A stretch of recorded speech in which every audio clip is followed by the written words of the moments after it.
Bien, gracias a todas y a todos. Buenas tardes. La verdad es que me extraño andar con micrófono. Siento que voy a cantar. Bueno, vamos. Pues ya, viernes. Ya anteriormente habíamos hecho nuestro recorrido sobre qué rayos es el patrimonio, sobre un recorrido histórico de la Ciudad de México hasta el siglo XIX. Y ahora nos volvemos a ver acá el viernes y vamos a hablar de la vivienda. Mañana van a ir a Manzanares y van a conocer propiamente ese edificio. Pero ¿cómo es que ha cambiado la vivienda en la Ciudad de México? Vamos a hacer un recorrido general. Para ello, tengo aquí un par de frases. Ahí está. Estas dos frases creo que nos pueden ayudar un poco a partir sobre la idea de qué onda con la vivienda. Gastón Bachelard nos decía: la casa representa aquel conjunto que integra los pensamientos, los recuerdos y los sueños del ser humano. Hablar de la casa no es nada más hablar de una tipología más arquitectónica. Hablar de la casa es hablar de un escenario en donde el ser humano ha dejado una huella de vida, en donde el ser humano comienza a generar aquel lugar donde es el reflejo de sus pensamientos, sus ideas, sus sueños o hasta sus miedos. Ivan Illich nos dice que la casa florece o decae con la prosperidad y el número de sus ocupantes. A menudo puede apreciarse desde lejos si los hijos han abandonado ya el hogar paterno o si los viejos han muerto. Es cierto, realmente la casa comienza a ver, a reflejar qué es lo que está pasando al interior de la misma. Hablar de la vivienda es un tema sumamente amplio. Insisto, esto es un recorrido histórico para que veamos cómo ha ido complejizándose, cómo ha ido modificándose a lo largo del tiempo. Esta imagen evidentemente no es el centro histórico, pero es una de las bellas ciudades de este país, que es Atlisco, que podemos ver que tiene cierto colorido, cierta proporción, alturas, las calles, la vegetación, el clima. Pero ¿qué pasa con la Ciudad de México? Para poder hablar de la Ciudad de México tenemos que referirnos al polígono A y el polígono B. Desconozco, creo que no han visto nada de eso todavía en los días anteriores. El polígono A y el polígono B ha sido una medida para preservar, resguardar nuestro patrimonio. El polígono A es en donde se encuentra una alta densidad de monumentos históricos o edificios catalogados, y el polígono B tiene menos cantidad de edificios catalogados, y se habla como de un polígono de transición entre lo que no es catalogado y entre lo que es catalogado. Podríamos encontrar que aquí, en la línea verde, es un desarrollo máximo que tuvo la Ciudad de México en el siglo XIX. Podríamos decir que aquí, donde está la Alameda, llega hasta Ixtazaga, toda esta parte. Estamos hablando de la Ciudad de México hasta finales del virreinato, principios del siglo XIX, y de pronto el boom. Siglo XIX comenzó a crecer y el XX ni se diga. ¿Se acuerdan que el martes habíamos platicado que en el siglo XIX comienza a crecer la ciudad para acá? Al ratito vamos a recordar eso. No vamos a entrar en polémicas, pero sabemos que de pronto la protección que se le puede dar a los edificios en un polígono o en otro, a veces llega a afectar a algunos edificios. Simplemente vean Bellas Artes de Alameda, cruzas Juárez y es polígono B. No sé, ahí donde de pronto genera ruido, ¿no? Hay monumentos catalogados, no catalogados, o que tienen medidas de protección o que colindan a. Por lo tanto, si usamos la lógica, el corazón, el centro de la ciudad, que es aquí, pues las primeras construcciones las vamos a encontrar justamente aquí. Hablo de la ciudad hispánica, ya de la Ciudad de México. Pero ¿qué pasa con la arquitectura? La arquitectura la podríamos diferenciar entre la monumental y la no monumental, y más adelante les voy a explicar eso, ¿vale? Para que entendamos por qué de pronto hay cierta arquitectura que se preserva muy bien y otra que de pronto no encontramos ni en los libros de historia. Vamos a tratar de entender por qué pasa eso.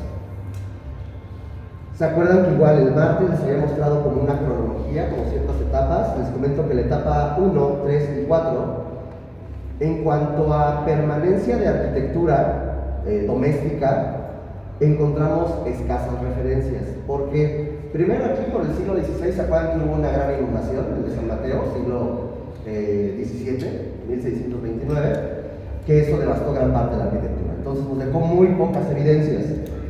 La etapa 3 y la etapa 4 por las constantes guerras. Estaban pensando en otra cosa y por lo tanto la arquitectura se vio fuertemente diezmada. Tengo por ahí un par de comentarios cuando lleguemos a esas etapas, pero lo que es el siglo XVII y XVIII y el siglo XIX específicamente en el Porfiriato, vamos a encontrar un boom inmobiliario, una gran cantidad de arquitectura doméstica. Pero ¿qué tipo de arquitectura doméstica? Comúnmente lo que nos queda hoy en día son los palacios, palacetes, las viviendas de la aristocracia, de la gente que tenía dinero. ¿Y qué pasa con la demás arquitectura? Eso ahorita lo platicamos. Este esquema seguramente se acuerdan, igual el martes lo vimos, que es el esquema ideal del crecimiento de una ciudad hispana, ¿no? El modelo que viene desde estas ideas renacentistas, de tener un núcleo de la ciudad, en donde estuviera la Plaza Mayor, la iglesia, el fuerte Palacio Nacional o el gobierno, luego la ciudad propiamente, que es un montón de solares para las actividades de la población y los conventos. Podría haber, como en el caso de Campeche, una muralla, o aquí no hubo muralla, y una zona rural, que puede ser una reserva de crecimiento. Habíamos encontrado que este modelo ideal era muy difícil de imponer aquí en la Ciudad de México, dadas las condiciones de la ciudad. Sin embargo, ya desde el periodo prehispánico encontramos que esto en amarillo que estoy poniendo es la referencia de actualmente el Zócalo. Podemos encontrar como ya desde el periodo prehispánico, la misma Ciudad de México, Tenochtitlan, se dividía en 4 barrios: Huepopa, Atzacoalco, Moyotla, Xoquiapan. Y toda esta línea punteada hacia arriba, casi de la lagunilla hacia arriba, ya son los barrios de Tlatelolco. Cuando llega el sometimiento hispano, pues le ponen un santo, una virgen, una advocación. Santa María Cuepopan, hoy mejor conocido como Santa María la Redonda. San Sebastián Atzacoalco, San Pablo Xoquiapan, San Juan Moyotla. Entonces podemos ver cómo el pueblo, la población, el grueso de la gente de la Ciudad de México va a vivir en torno al centro, en torno al núcleo de la ciudad. La plaza, donde está el Palacio de Gobierno, donde está la catedral, etcétera, etcétera. La vivienda en el siglo XVI era un sincretismo entre la arquitectura prehispánica y la arquitectura del Mediterráneo. Ya hablar simplemente de la arquitectura prehispánica, tenemos que recordar los grandes sitios arqueológicos del país.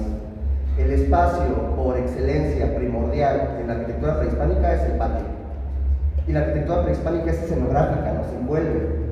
No es de que entremos, nos envuelve esta arquitectura.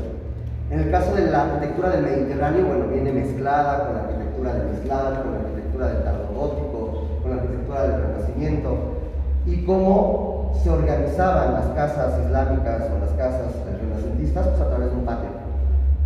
Comenzamos a ver que el patio se vuelve un elemento rector en la composición de las viviendas para tener ventilación, tener un microclima, simplemente hasta para organizar funcionalmente las viviendas. A partir de ello, aquí hay un mapa, que es un plano, de la Ciudad de México, mediados del siglo XVI, está en la biblioteca de Lima, en internet. Tienen buenos planos por ahí, si luego lo buscan, y le pueden poner zoom, y tienen muy buen zoom. Así era la Ciudad de México a mediados del siglo XVI. Vean que, pues ni Alameda existía, todavía no. Podemos ver cómo las casas en torno a la plaza, vean qué padre que se puede ver. ¿Se acuerdan que les había platicado de la sequía real? ¿No? Que pasaba justamente aquí afuera. Vean cómo venía desde la liga. Y bueno, pues podemos ver cómo la traza en torno a la plaza central, al núcleo, trataron de que tuviera cierta homogeneidad. Y ahí se van a encontrar con las casas de los conquistadores, se van a encontrar ciertas propiedades que va a ser para la gente noble, peninsulares, conquistadores, etcétera, y sus herederos. En cambio, el pueblo va a comenzar a estar rezagado hacia las periferias. Por eso comenzamos a ver ahí pequeños asentamientos poco definidos.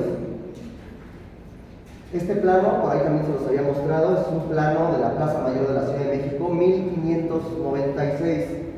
Vemos la Sequía Real, aquí está el ayuntamiento donde estamos ahorita, las casas reales, que es lo que hoy es Palacio Nacional, la antigua orientación de la catedral, de hecho igual aquí se ve la antigua orientación, vean, y lo que son los mercaderes. Vean cómo comenzamos a entender que en el núcleo se va a encontrar una cierta arquitectura más europea. ¿Qué elementos podemos encontrar aquí? Algo muy característico, y les voy a decir esto porque lo van a ver en Manzanares. Vean simplemente este tipo de accesos. A esto se le llama jamba y a esto se le llama dintel. Este tipo de elementos van a ser muy característicos en la arquitectura que va a comenzar a desarrollarse en el núcleo de la ciudad en el siglo XVI. Vean cómo es una arquitectura realmente muy sencilla, o al menos la están representando de forma muy sencilla, un tanto austera en sus fachadas, uno que otro remate por ahí que llama la atención, la idea de sistemas adintelados, tener dinteles y columnas, no vemos arcos. A partir de eso, tenemos que hacer una clara división de qué pasa con la arquitectura.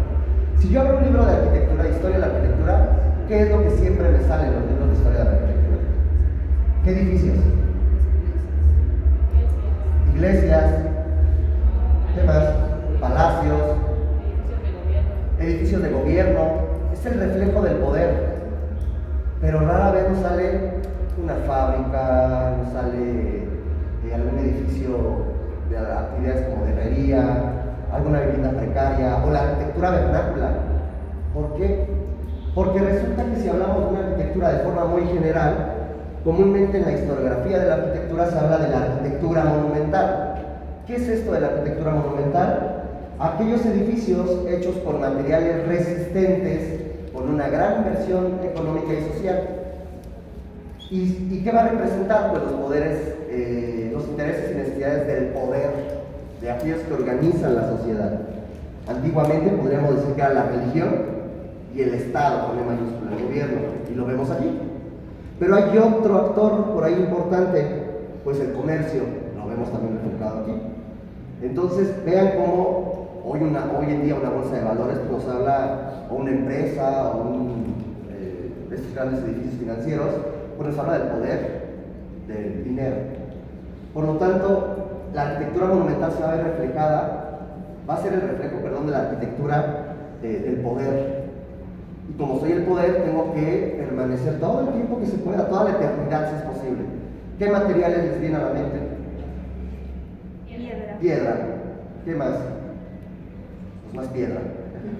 Piedra, y obviamente voy a tener, seguramente ya vieron anteriormente, sistemas constructivos de tener cubiertas de viguería, madera, voy a poner los mejores acabados, voy a poner mármoles, voy a poner piedras con una talla muy característica, voy a invertirle. Pero ¿qué pasa con el resto de la población? Es una arquitectura no monumental, pero es igual de valiosa. Son materiales poco resistentes, con poca inversión económica, de gran valor social porque representa su vivienda y edificios de uso práctico y laboral. Estamos hablando de talleres, comercios, etc. Y sus técnicas constructivas perduran en el tiempo a través, hoy en día, de la arquitectura popular y la arquitectura vernácula. Díganme algún material con el cual pueda edificar una construcción perecedero, poco resistente. ¿Cuál sería?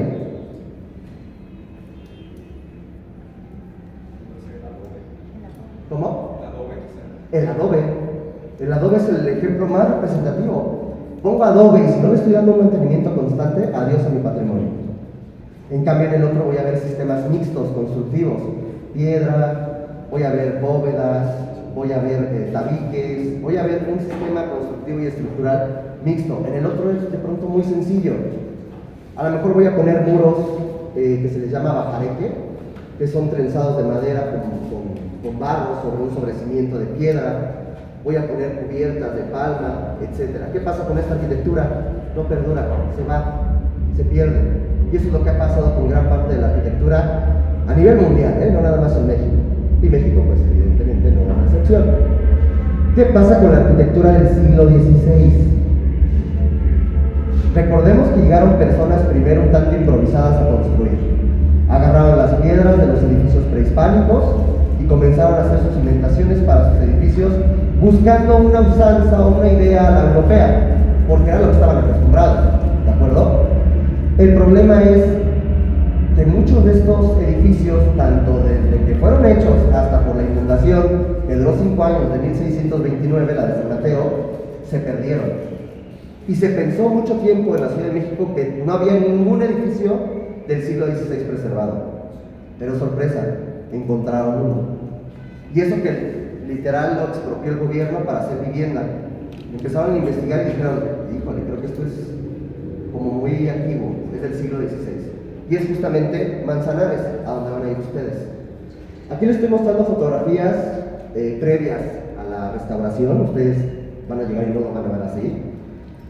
Pero díganme simplemente de la planta. Bueno, esta es la azotea.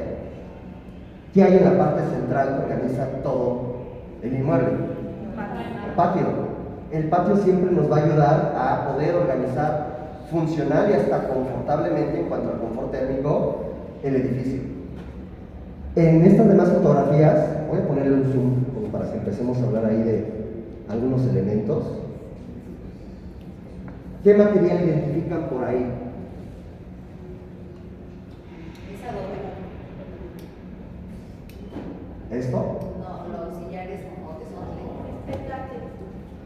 Seguramente este petate. Podemos encontrar aquí, a ver, primero vamos a recordar, sistemas estructurales y constructivos son dos cosas diferentes. Aquí estamos viendo un sistema estructural de muros de carga, cuyo sistema constructivo está hecho de mampostería. Todo bien hasta ahí. Pero vean cómo la mampostería de aquí es diferente a la de acá, diferente a la de acá y diferente a la de aquí. Estamos hablando que hay un sistema constructivo mixto.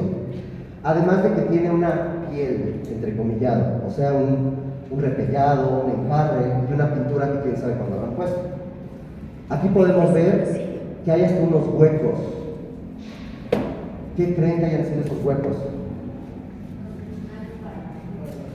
Parecieran ser mechinales de algún tipo de cubierta. Nos están dejando ahí evidencia de que cómo estaba funcionando esto y cómo los materiales y el sistema constructivo fue hecho con un sistema, un método del siglo XVI. Su elaboración, que puede llegar a ser hasta un tanto no sistematizada, un tanto burda, nos da a entender que es de estas primeras construcciones. Ahora, tampoco crean que esto es de inicios de la conquista, no, de hecho la fecha, y no la puse ahí, pero es como de 1570 y algo. Ya había pasado varias décadas, ¿sí? No, yo creo que es esto no está intervenido, en esta fotografía todavía no hay intervención. Yo creo que esto fue una ampliación, una modificación posterior, pero antigua. Ajá. Perdón, lo que pasa es que Esto. recuerdo por parte de la casa de la abuela, por lo Ajá. general hacían ese tipo de vanos con chiquitos para meter también esos durmientes porque hacían zapatos para las familias. Sí, son los mechinales, pero creo que la compañera decía de estos rajueleados. ¿Cierto, no? Sí, así es. Sí, el rajueleado. No, estos huecos se llaman mechinales y es para poner un tapanco, una cubierta, etc. Pero este rajueleado yo lo veo nada más en un sentido. Me da a entender que debe ser una modificación posterior, pero antigua. No, porque no tiene el mismo sistema constructivo. Vean esto y vean esto. Y seguramente hubo, oigan, esto tiene ¿cuántos años de existencia? La gente, esto lo usaban como vecindad. Y tenemos fotografías todavía del 2008, 2009, que lo estaban utilizando como accesorias. Había locales comerciales, ya saben, tienditas, etc. Seguramente la gente pues empezó a intervenir de forma intuitiva, poniéndole cemento. Ya saben que el cemento genera problemas en la conservación de los materiales, y por eso empezamos a ver que hay ciertas fallas, ciertas disgregaciones, etc. Vemos aquí claramente esto que es la jamba, el dintel, jamba. Vamos a ver aquí una imagen lateral. Vean, esto da hacia este que se llama cajón o callejón de Manzanares. Vean cómo aquí, esto obviamente es posterior, esto fue un acceso literal, hicieron un hueco a un muro histórico y pusieron después un tapial, un tabique. Pero podemos ver aquí algo bien interesante. Vean cómo la parte de abajo es piedra, pareciera ser piedra basáltica. Posteriormente viene una serie de mampostería no tan acomodada como en ese sentido. Vean aquí, esto es claramente un rodapié. Luego vemos un sistema de sillarejos, un sistema donde ponen piedras insertas en un núcleo de muro. Y finalmente vemos sillares de tepetate, los cuales ya tienen una gran disgregación, seguramente problemas de humedad. Aquí vemos que seguramente la cubierta generó problemas en el muro. Y esto, si no le damos un mantenimiento, se va. Y eso es lo que estaba pasando con este edificio. Se estaba perdiendo. Y además fue dividido. Al ser dividido, pues cada dueño o cada persona encargada, pásale con toda confianza. Sí, adelante. Entonces, cada persona encargada de pronto pues le metía su propio color, sus propios materiales, etc. Vean, aquí tuvieron que hacer hasta estas medidas de urgencia y es apuntalar, porque si no, se nos cae. Digo, y la cubierta ya ni estaba. Vean aquí cómo vemos nuevamente un rodapié de piedra basáltica. Vemos aquí este sillarejo, este muro, núcleo de muro con piedra cariada, esta piedra que le dieron una cara en un lado. Aquí se ve que hubo algo, por eso hay este escurrimiento y se perdió. Obviamente tuvo muchas modificaciones, la fueron restaurando. De hecho voy a mostrar fotografías anteriores. Vean cómo ya estaba dividido en muchos locales. Y todo esto se había perdido esta identidad, se había propuesto la integralidad del edificio. Lo seccionaron, y eso es muy común en las vecindades. Igual de este lado, vean cómo cada local era como diferente, pero vimos que era un mismo conjunto. Según esto, la disposición de las habitaciones evoca un sincretismo prehispánico en donde el jefe de familia estaba en la habitación más grande y los hijos en las habitaciones subsecuentes que son más pequeñas. Y había una interrelación funcional social a través de este patio. Con el paso del tiempo las necesidades fueron cambiando y bueno, terminó seccionándose y cada uno era o vecindad o local comercial. De pronto se fue abandonando el lugar, lo expropiaron y aquí hay unas fotografías de su restauración. Me parece que mañana van a hablar con los que restauraron esto, ¿cierto? Ahí le preguntan el por qué y cómo, ¿vale? Yo tengo un punto de vista particular, pero no lo voy a expresar, para no generar polémica. Qué bueno que se rescató el inmueble, porque es de lo único que nos queda del siglo XVI en cuanto a vivienda, arquitectura doméstica. Vemos de pronto cómo reintegraron algunos materiales, hasta poner un nuevo material, volvieron a que este inmueble recuperara la vida propiamente. Vemos aquí la instalación de dinteles, cómo fueron consolidando muros, cómo fueron de pronto ya delimitando los prefiles con sus bajadas de agua, las gárgolas, fueron arreglando todos los problemas que bueno, pues después de tantos años, sismos, terremotos, vandalismo, fue sufriendo el edificio. Aquí vemos algunas otras fotografías, vemos claramente cómo hay diferentes sistemas constructivos, es algo muy lógico. De abajo hacia arriba le vamos metiendo ahí la mano y de pronto cambia el albañil, y el albañil ya un día vino borracho y de pronto se empieza a ver diferente el acomodo. Así pasa, y lo vemos con nuestras construcciones. Todos le hemos metido autoconstrucciones en nuestras viviendas. Bueno, solamente que alguien que vive en un departamento no, pero lo podemos ver. El primer nivel se ve muy diferente y el segundo nivel se ve diferente, y más si no le ponen repellado, se va hasta otro tabique. Es normal. A eso se le llama arqueología de la arquitectura. Trata de identificar cada estrato arquitectónico para entender cada época. Para poder intervenir en un edificio es importante conocer cuáles son las diferentes etapas constructivas para saber cómo poder intervenirlo y no pensar que todo es igual. Por eso es que no hay recetas en la conservación y la restauración. Cada inmueble es totalmente diferente. Y hoy en día, ya después de todo lo que vimos, ¿cómo quedó?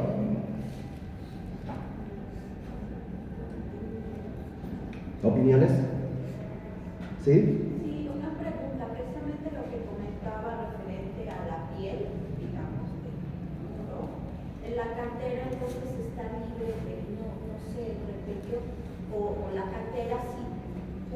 congelarse, mantenerse así. ¿Qué cree? Tengo un corte que le va a dar la respuesta.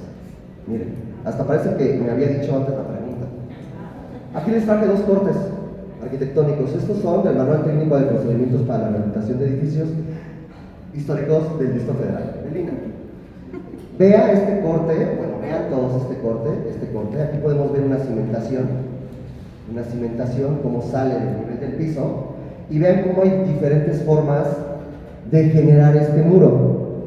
Si ustedes se fijan, aquí hay una piel, significa que ese es el repellado.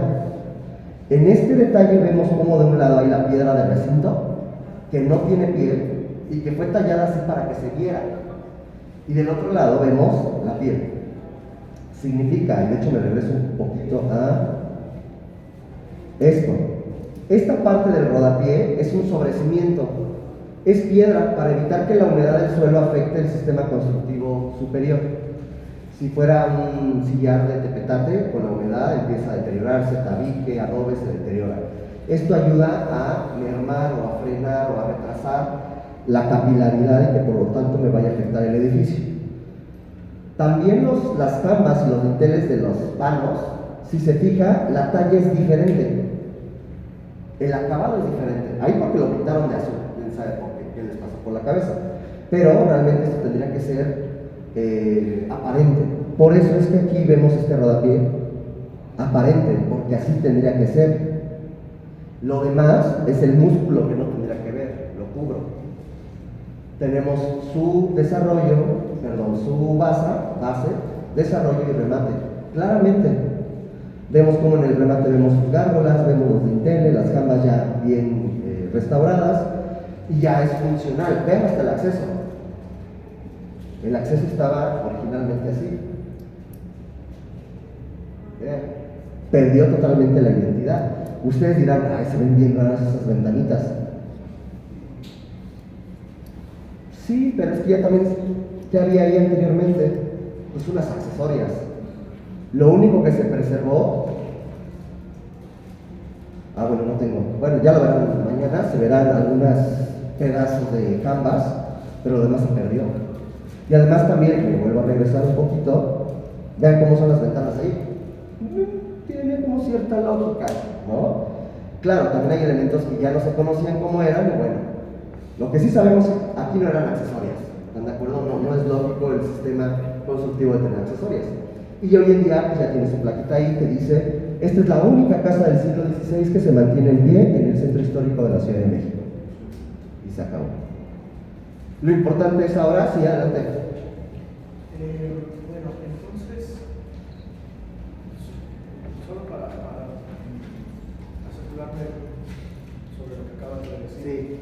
Esta remodelación está basada, que me parece muy interesante, en los materiales que se revisaron, hacer el corte transversal, examinar los distintos estratos, pero también con los dibujitos o diseños arquitectónicos que sobreviven de ese periodo. O sea, esto es lo más cercano que podemos tener de cómo era en el siglo XVI, sabiendo que no es el siglo XVI, claro, porque no tenemos, bueno, para empezar no había fotografía, lo que había eran pinturas, y las pinturas, pues en ese tiempo el problema de la perspectiva más también no nos permite mucho, pero esto es lo que nos permite acercarnos lo más posible al siglo XVI.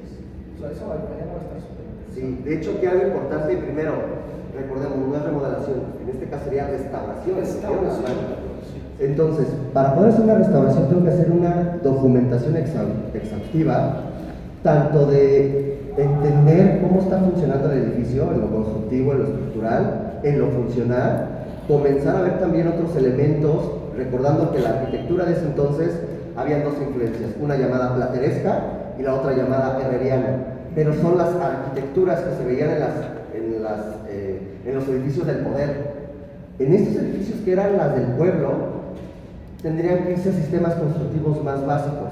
Entonces, a partir del análisis, del conocimiento de lo que se hacía en esa época, se pueden deducir a partir de que yo Es como las series estas de la escena del crimen, en donde yo empiezo a ver cada cosa y digo, todo encaja. Eso es lo interesante de la restauración, porque de pronto empiezas a encontrar la lógica y dices, esto es de esta época, esto no, esto lo agregaron en el siglo XIX, esto es del XVIII, y entonces generar una propuesta lo más cercano, sin inventar, del edificio. De ahí que de pronto la restauración sea polémica, porque hay unos que sí se pasan de creativos, y hay otros que se pasan de románticos y nomás dejan todo así como en ruina. Que es lo mismo que pasa con las grandes construcciones prehispánicas, ¿no? Claro. Que, pues, ¿cómo lo sabes? Si no tienes ningún vestigio de una imagen que te diga, era así, es lo más cercano. Como que siempre lo he pensado, es que la reproducción que tengamos sobre el Templo Mayor, pues, es por base, en todo caso, si sobrevive un códice, mira, estaba más o menos así, pero... Ese es todo un tema. La arquitectura prehispánica se divide en muchas, Mesoamérica se divide en muchas regiones culturales, y ahí tendríamos que analizar los estilos, lo voy a decir así, de cada una de estas culturas según su periodo, y poder deducir cómo eran ciertos detalles. Por eso es que sería terrible que reconstruyeran el Templo Mayor. No es lógico, pero mejor lo consolido y preservo lo que está. Y mejoramos una maqueta. Sí. La interpreto, o que es interactiva, eso es lo mejor. Pero sí de pronto también hay que pensar por el otro lado que llega alguien que a lo mejor no tiene la idea y ve puras piedras. Así me pasó, ya les había dicho creo que a ustedes, en Yamustlán, allá en Veracruz, llegué, es un cerro con tumbas prehispánicas, llegué, tiene la vista al Golfo de México padrísimo, llegó una señora y dije, ¿y esto qué? Vio el mar, sacó foto y se fue. Sacó foto al mar, pero no es su culpa.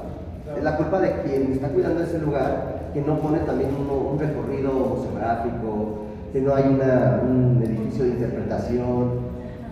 Pero bueno, estamos yendo a otras cosas. Pero esto también es arqueología, ¿eh? No pensemos que esto es nada más, como ya es virreinal, no es arqueología, ¿no? Fíjense nada más ver la radiografía de los elementos estructurales. Esto es padrísimo. Pasamos a la siguiente etapa, que es la etapa del siglo XVII-XVIII, donde vamos a encontrar una proliferación arquitectónica impresionante. Pero ¿cuál es el problema aquí? Que la arquitectura doméstica de las clases más humildes o más sencillas, pues no perduran al día de hoy. ¿Cuáles perduran? Pues las del poder, los grandes palacios, los grandes edificios. Aquí estamos viendo una pintura de Juan Gómez de Trasmonte. Fue un año antes de la inundación que duró 5 años, la de San Mateo, 1629, y podemos ver cómo era la ciudad a inicios del siglo XVII. Voy a ponerle un zoom. Ya vemos ahí la Alameda, ya que la Alameda originalmente era cuadrada, como se los había mostrado. Vemos aquí San Francisco, vemos aquí propiamente el Zócalo. Vemos que todavía no está bien desarrollada la catedral porque estaba ya construyendo otra. Santo Domingo, San Agustín. Vemos aquí la sequía real. Vemos aquí el acueducto que venía por la parte norte, no la de Salto del Agua, la parte norte que llega a la fuente de la Mariscala. Vean cómo aquí, esto es lo que nos ayuda de pronto a entender cómo eran las cosas. Claro, también ahí se pasaron, porque ese tipo de cubiertitas, pues no, esto es muy europeo. Ahí fue una interpretación del autor. Pero lo que sí podemos encontrar, y por ahí viene el nombre de la ciudad de los palacios, es que en el siglo XVII y XVIII vamos a encontrar una gran cantidad de edificios. Siglo XVII va a retomar propiamente los modelos europeos, teniendo el patio otra vez como el punto de organización espacial. Simplemente el ayuntamiento. Ahorita que entramos, ¿qué es lo que está en el centro? Pues el patio. Palacio Nacional, el patio. Todos los edificios a los que entren, el patio. Ya identificaron este edificio. Y donde están justamente las mesas del Summers, ahí en la Casa de los Azulejos, el patio. Entonces, ¿cuál es el problema de la arquitectura del siglo XVII? Retoma todos los modelos del barroco sobrio en ese entonces, pero en el siglo XVIII la gran cantidad de viviendas que eran palacios de gente de dinero, pues ajustó sus viviendas a la moda del siglo XVIII. Por lo tanto, las viviendas del XVII pues ya son del XVIII, no sé si me doy a entender. Las modificaron, las ajustaron a la moda de un barroco rico y un barroco exuberante. Estas casas, la mayoría de las casas son siglo XVIII. Esto que es un barroco talaveresco, un barroco rico talaveresco, es propiamente del siglo XVIII. Y en la parte central tenemos evidentemente un patio. Disculparán la foto, pero no encontré algún elemento más claro del plano. Es bien curioso. Tengo que ir al registro a buscar los planos porque en internet no hay nada de planos. Ya tienes que hacer una investigación más detallada. Si empezamos a clasificar las viviendas en el siglo XVIII, serán los mismos modelos que van a llegar hasta el siglo XIX, pero con diferentes formas de construirlas o diseñarlas. Hay 5 tipos. El tipo señorial, como este, que tiene una planta baja con accesorias, la planta de servicios y una planta noble. La planta noble es donde están, pues, los dueños de la casa. Comúnmente tenían su propia capilla doméstica, y eso, tenían un salón, por si de pronto algún día el rey venía acá, un camino, pero iban a, oye, imagínate que estén ahí los condes y, ay, rey, no sé, duermas ahí al lado del patio, ¿no? Tiene que tener un espacio, un camino, pero ahí quedó como el salón de la planta noble. Una tipo casa sola significa que son comúnmente plantas de edificios de 2 niveles, un patio central que tiene una disposición más alargada. Ahorita les voy a mostrar unos esquemas. Tipo casa doble es igual que la sola, pero espejada. O sea, tienen un muro que comparten, muro que se llama medianero.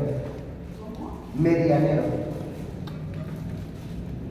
Otra es tipo taza y plato, en donde comúnmente tenemos una accesoria que tiene un tapanco o una habitación en la parte superior y que comúnmente son parte de otro inmueble.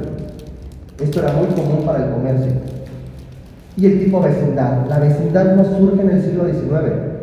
La vecindad está desde, bueno, si los romanos tenían edificios que parecían vecindades. Entonces, eso es algo antiquísimo. El tipo vecindad es una propuesta subdividida para varias familias. Esto era para una familia. Las vecindades eran para un montón de familias. Apartadas, era para un montón de familias. ¿Funcionó? Sí. ¿No era lo más adecuado? Pues no era lo más adecuado. Tenemos entonces aquí uno de los edificios. Vamos a hacer un recorrido como de edificios más emblemáticos de este periodo. La Casa de los Azulejos. Aquí tenemos una litografía. ¿Qué nos llama la atención de este inmueble? La talavera, sin lugar a dudas. Vemos cómo hay unos elementos mixtilíneos como remates. Vemos cómo se dividen los cuerpos o niveles, porque hay aquí unas cornisas con barandales, o de pronto se ve nada más un barandal, y aquí sabemos que hay 3 pisos, 1, 2 y 3. Vamos a entender que este tipo de vivienda es una vivienda que va a tener un alto trabajo en cuanto a la técnica de los acabados. Simplemente vean esto, es la piedra chiluca. Esta piedra chiluca, que es una toba volcánica, es arena, es ceniza compactada durante millones de años, la cual pueden tallar fácilmente. Aquí vemos la talla, es una talla elaborada, y luego la talavera. Simplemente la talavera no es barata. Nos está hablando simplemente de este acabado que termina siendo bastante caro. Vemos aquí, voy a poner un zoom. Pobre Jonathan, ya lo dejaron ahí como abanderado. Vean las características que comenzamos a ver. Algo muy característico de la vivienda de la Nueva España en la Ciudad de México son este tipo de ventanas que les llaman en H, porque parece un H. Vean la gran talla que encontramos en la platabanda, que es la unión de jambas y dintel, platabanda. Vemos los remates, estas molduras, estas ménsulas, el cornizamiento. Vemos estos remates mixtilíneos, los remetimientos, un nicho para poner ahí la imagen del santo de la familia o del santo de la colonia, del centro, perdón, etcétera, etcétera. Estamos viendo cómo hay una gran calidad tanto en su elaboración y una gran inversión de dinero, pero también de tiempo y de recursos humanos. Y el interior, ¿alguien no conoce este edificio? Todo conocen. Bueno, han ido, es otra cosa. Ok. Qué difícil es encontrar mesa para desayunar ahí. Porque en el fondo allá, en la ampliación que hicieron, ahí sí siempre hay lugar, pero aquí, no hombre. Simplemente vean la fuente, barroco, con estas formas mistilíneas, estrelladas, y de pronto vean cómo la caja de agua tiene esta parte bombeada en la parte de abajo. Esto es un claro arco mixtilíneo con ciertos revestimientos que generan platabandas. Tenemos un alfiz, esto se llama alfiz, con estas enjutas o albanegas llenas de decoración, de plantas, de hojitas, estas pilastras estípites que ya nos hablan de que soy un barroco exuberante. Estamos viendo que tiene una gran inversión. Vean además, algo muy peculiar de esta vivienda es la altura de estas columnas. Son columnas muy delgadas, de una doble altura, en donde teníamos originalmente las actividades de servicio. Comúnmente las habitaciones se encontraban en la planta alta hacia la calle y los servicios en la planta alta hasta atrás y abajo. Meter ahí los caballos, la carroza, etc. Por eso es más alto la parte de abajo. Las puertas son grandes, no para una persona, para que entre ahí una carroza. Entonces podemos ver que esta ya es la planta noble, en donde aquí lo que creo que es un bar, hoy en día es un bar. Esta es la planta noble en donde encontramos, y ya la escala humana es totalmente diferente. Esto ya era para la familia. Y casas tenemos muchas. Simplemente vean esta, es el Palacio de los Condes de Heras y Soto, 1760. Tiene un detalle interesantísimo en la esquina, vean ese tallado, con ese angelote, y ahí el canasto con frutas y flores, y de pronto como sale de esta como peana. La peana es una especie de ménsula. Para hacer eso, significa que hubo una persona experta en el tallado de la misma. La misma entrada tiene una gran decoración, es una planta de 2 niveles, muy sencilla, y el patio otra vez en la parte central con el sistema de arcos. Vean cómo al final las casas no van a ser iguales, pero van a haber ciertos elementos que van a persistir. ¿Qué está persistiendo aquí? Una talla muy elaborada de la piedra. Y lo que no está tallado, en este caso, en el otro era azulejo. Aquí simplemente es cal arena y se acabó. Y vean como siempre la parte de abajo es el rodapié que está aparente, es la piedra aparente, que fue tallada para que se viera. ¿Vale? Aquí hay otra vista del mismo palacio. Vean esa entrada. ¿Es el Museo de la Ciudad? Es un museo, no, el Museo de la Ciudad ahorita lo vamos a ver, pero está sobre la calle, no recuerdo cómo se llama la calle, pero es de este lado. De un lado Argentina, creo, ¿no? De un lado República de Brasil y Donceles.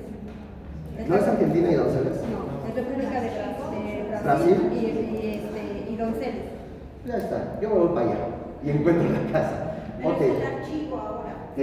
No, tiene años que se llama Archivo Histórico de Carlos de Sigüenza. Ahorita vamos a ver el del Museo de la Ciudad de México.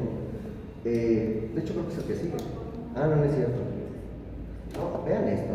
Voy a ponerle un zoom.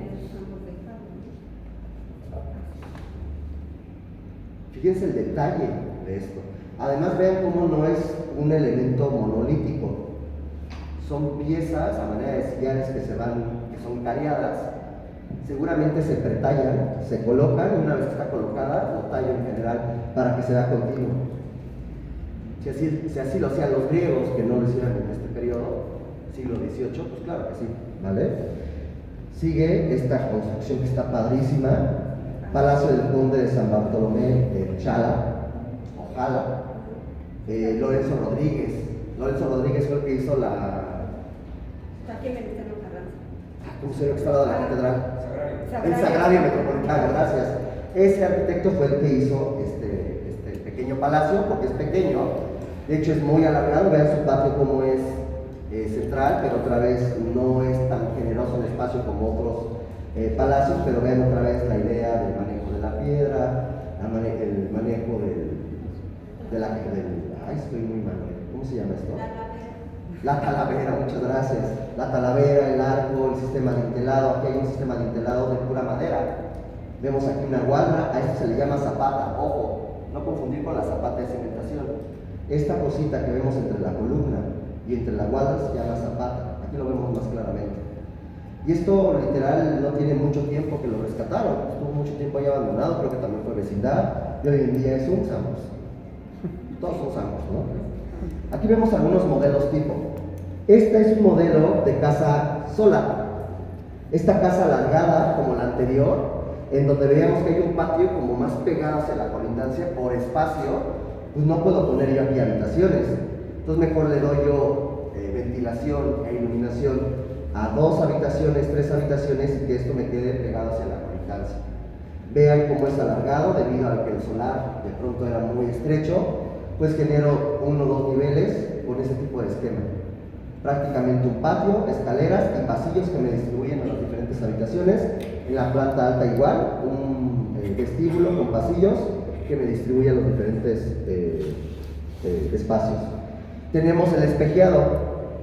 Pero, perdón, Sí. no sé si, ¿de cuántos metros cuadrados estamos hablando? Que no alcanzo a- Es muy variable. Esto no es una cota, esto es son varas, las varas castellanas de 87 punto y algo, no recuerdo, pero es esta medida. ¿Vale? Entonces a partir de ahí, bueno, pues podríamos empezar a calcular. 5, hay que tener como 15 varas. Dice 10. Sí, entonces si esto lo usamos como reglita, hay que tener aquí como 15 varas por 15, 30, como por 60. Como 15 por 60. Ahí lo multiplicamos, bueno, para no rompernos el coco, 1 metro, aunque son 87 centímetros, y nos vamos dando cuenta que son edificios muy largos, que es un esquema que vemos mucho en las vecindades, porque son las que luego se subdividían. Vean cómo la espejeada o la doble es lo mismo, nada más que tiene un muro en común que le llaman muro medianero, pero vean cómo es el mismo esquema. Tengo un patio y del patio se distribuye a los diferentes espacios, un pasillo, otro espacio. Tengo por aquí una doble altura por las escaleras. Perdón. Una doble altura por las escaleras. Y aquí tenemos los diferentes espacios. Aquí tenemos una cochera, el acceso, tenemos aquí las accesorias, etcétera, etcétera. Tenemos aquí otro ejemplo. La vecindad. Creo que ahí luego se identifica la vecindad. ¿Cuál es el problema de la vecindad? Bueno, primero, ¿cómo funcionaba la vecindad? Vamos a tener habitaciones a los lados, vamos a tener un gran pasillo, que es un patio, pero realmente parece pasillo, muy largo, con unas escaleras que de pronto le llaman tipo porfirianas, porque las relacionan con los edificios del poder de Porfirio Díaz, pero no es que sean porfirianas. Ahorita les explico eso.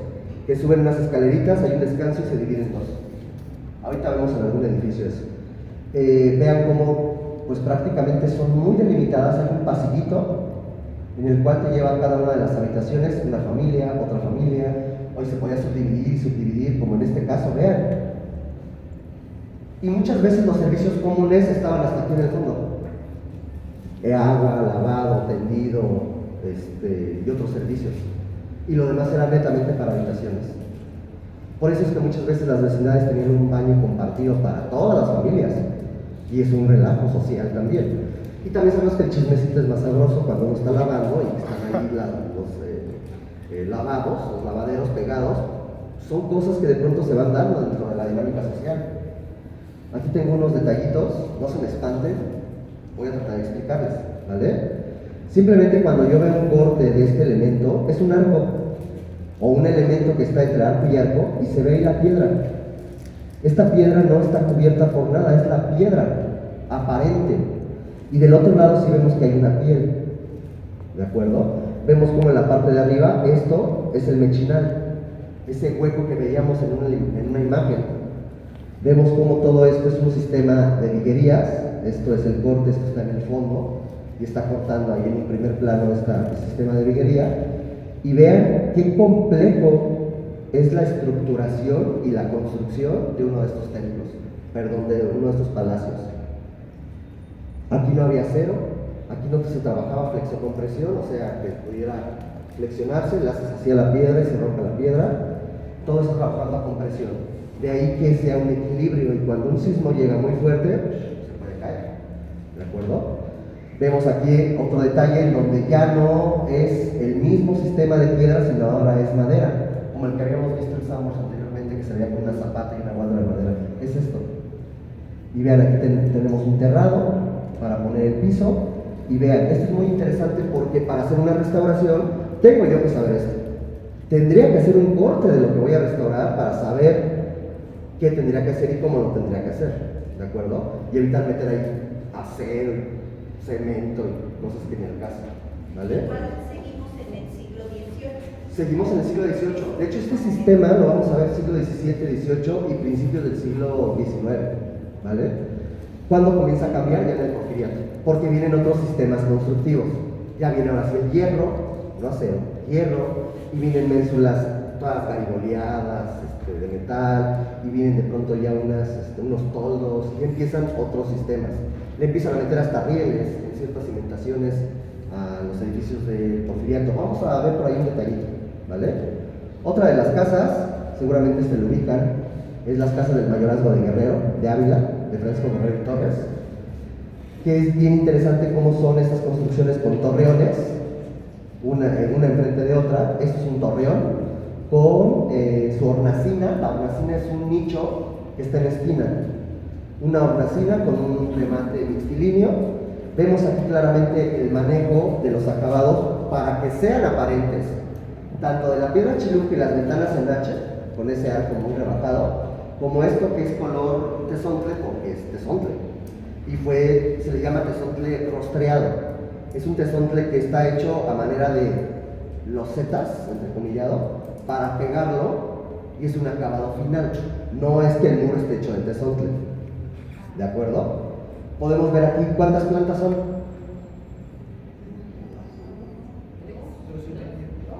¿Tres o dos? Dos, con unos torreones. Se podría decir que es un tercer cuerpo, pero es un remate, es un torreón, ¿vale? ¿Cómo va a funcionar? Pues igual, con un patio central y las habitaciones alrededor del mismo. ¿Y cuál era la función del torreón? Los torreones tienen que ver con una jerarquía urbana para de pronto generar este perfil urbano y que te veas más imponente. Podría tener alguna reminiscencia de algún tipo de fortaleza, pero no tiene nada que ver con una fortaleza. Simplemente es el diseño. ¿Cómo? Sí, de hecho, me parece que aquí hay un sol y una luna. Creo que es algo muy distintivo de este edificio. Hay un sol y una luna, porque el mayorazgo son hermanos, que luego se pelean entre sí, se subdividen, y ya saben. Aquí había un escudo seguramente de algún conde o del rey, y lo rasuraron, eso pasa en el siglo XIX, lo quitan. Y aquí seguramente es un elemento religioso que por eso no retiraron. Pero comúnmente es como decir, mire, y aquí pongo así, soy la familia tal, soy el conde tal, yo creo en la virgencita de no sé qué, o sea, como véanme, ¿no? Es un elemento más de composición, que se ve padrísimo, y que es algo muy, muy barroco, porque se pierde eso en el siglo XIX. Ahora sí, bueno, esa es otra vista, vean cómo estas en las esquinas. Este es ahora el museo, ¿qué? El Museo de la Ciudad de México. No, el Museo de la Ciudad de México, ahí. El Museo de la Ciudad de México, que tiene la esquina en la cabeza. Sí. Así eso vamos, de hecho traigo el pilo del... No, es cierto, es el mismo, es el del mayorazgo. Sí, exacto. Mayorazgo de Guerrero, es esta, Sol la Luna. Nada más que visto desde... Ajá, porque esta es la de Santa Inés, si no me equivoco. Entonces, vean cómo la perspectiva, en donde está justamente en la esquina, vemos estos torreones.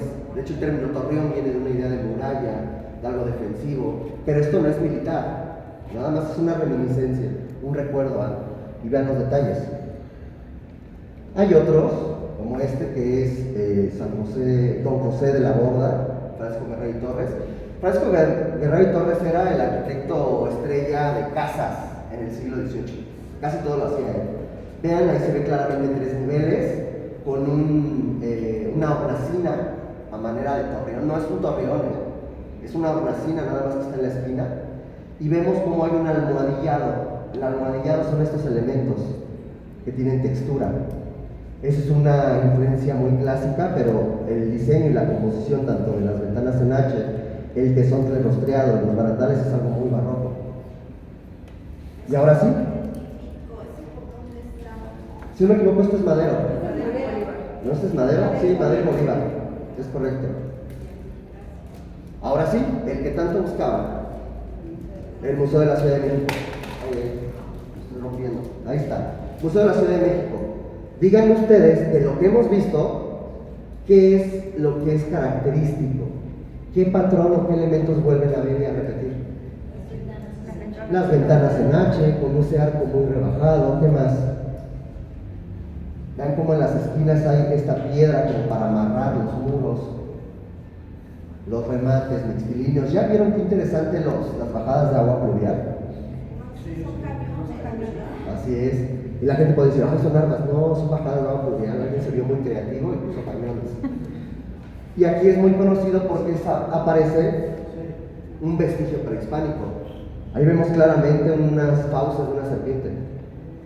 Vemos cómo claramente la cimentación es retomada de los edificios prehispánicos. Vemos la base, que es de piedra basáltica. Luego tenemos todo el núcleo del muro forrado con tesontle rostreado. Y vemos que siempre el acceso principal está jerarquizado por una especie de portada muy labrada, muy llamativa. Y este es el espacio. Creo que tengo una vista interior, sí. Vean la fuente. La gente con dinero pues podía darse el lujo de pagar para que llegara agua específicamente a tu palacio. Y no como otras casas que tenías que salir, ir a Salto del Agua por tu agüita, o ir a la Mariscala por tu agüita y te regresas, ¿no? Hay que me llegue agüita y que salga de la sirenita. Ahí está. Entonces vean que aquí había dinero. Otro de los edificios que actualmente ya lo abrieron, porque esto estaba como cerrado al público, que era el Centro Cultural Banamex, es el Palacio del Conde de San Mateo y Valparaíso. Este edificio también es muy emblemático, muy característico. Otra vez las ventanas en H, nada más que la parte superior del arco tiene una cartela, es como si fuera un cartel con elementos decorados, otra vez el tesontle rostreado, la base de piedra basáltica, el cornizamiento. Vemos otra vez tal cual la característica barroca. Y el interior es una locura. Ahorita vamos a ver el interior. Vean esto. Y antes no se podía entrar, ahora ya es un centro cultural, ya puedes entrar, es el Centro Cultural Banamex. Y lo interesante es que tiene este desarrollo, que ya se había visto anteriormente en propuestas renacentistas, barrocas en Europa, pero no es tan común verlo acá, unas escaleras helicoidales de piedra. Y vean con toda esta filigrana barroca, ¿no? La talavera, la piedra chiluca, etc. Este mal llamado Palacio de Iturbide, que es el segundo palacio. Es que ese es el de la I. Sí, te decía. Tenía su casa allá y cuando se iba a casar, Sí había dinero, eso es un hecho. no le hicieron nada. Del conde, Por eso se enojó el marido porque le hicieron casa. ahí está el chismecito. El conde de San Mateo Valparaíso y los marqueses del Canal de Verde. También la decoración es excesiva, pero otra vez, esto es la arquitectura del poder, la gente que tenía el dinero, no la gente del pueblo. Ese estaba en las periferias y esas construcciones el día de hoy ya no están. A lo mejor se encuentra otra por ahí, como pasó con Manzanares. Vean, el interior tiene una doble altura muy similar a la de la Casa de los Azulejos. Vean esta doble altura, las columnas, porque el otro era sistema de integrado. Estos son sistemas de arcos con unos medallones. Y la parte de arriba muy sobre, pero otra vez con las ventanas en H. Y es uno de los edificios, a mi parecer, de los más atractivos. A ver, recordemos de lo que vimos el martes. Después del barroco, pasaba algo que cambiaba la arquitectura. ¿Alguien se acuerda qué era ese algo? Alguien llegó y dijo, ya no vas a ser barroco. Las reformas borbónicas que influyeron, pero hay algo de las reformas borbónicas que dijo, hasta aquí. Algo como una escuela. La Academia de San Carlos. Dentro de las reformas borbónicas es, vamos a reformar, vamos a modernizar a nuestro imperio, y entre ello es el arte. Eso ya está muy viejo. ¿Cómo? Vamos a hacer algo moderno. Y para ellos en ese entonces fue el neoclásico. Ya para cuando empieza a desarrollarse el neoclásico, que les traigo nada más dos imágenes, bueno, dos diapositivas, ya la Ciudad de México para 1795 ya estaba la Academia de San Carlos. Vean lo grande que ya era la ciudad, prácticamente lo que es el polígono A hoy en día.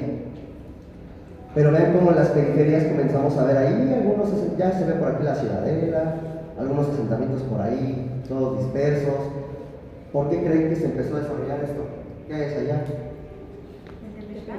Tepeyac, es Casa de los Misterios, eso comenzó. El norte, así es, comenzó a desarrollar que construyeran muchas construcciones en torno, exactamente, en torno a la Casa de los Misterios. Allá hacia Chapultepec. Acá siempre fue un relajo hacia el lago de Texcoco, San Lázaro, por su salinidad y porque ahí no había nada, pura remolino de tierra. Y de hecho ahí hasta en el siglo XIX hubo pues, focos rojos, bueno, todavía hay muchos focos rojos, pero ahí de plano se vivía en muy malas condiciones, porque nadie quería irse para allá, todos iban para allá, ¿sí? Sí, sí. ¿Qué es mal llamado el Palacio de Iturbide? Porque originalmente era del Conde de Valparaíso. Sí, es que cuando fue la independencia, se supone que ahí estaba Iturbide y se supone que llegó la gente y lo proclamó, tú debes de ser nuestro emperador, y él dijo, bueno, está bien, eres su emperador. Entonces, por ese hecho le conocen como el Palacio de Iturbide, pero no era él.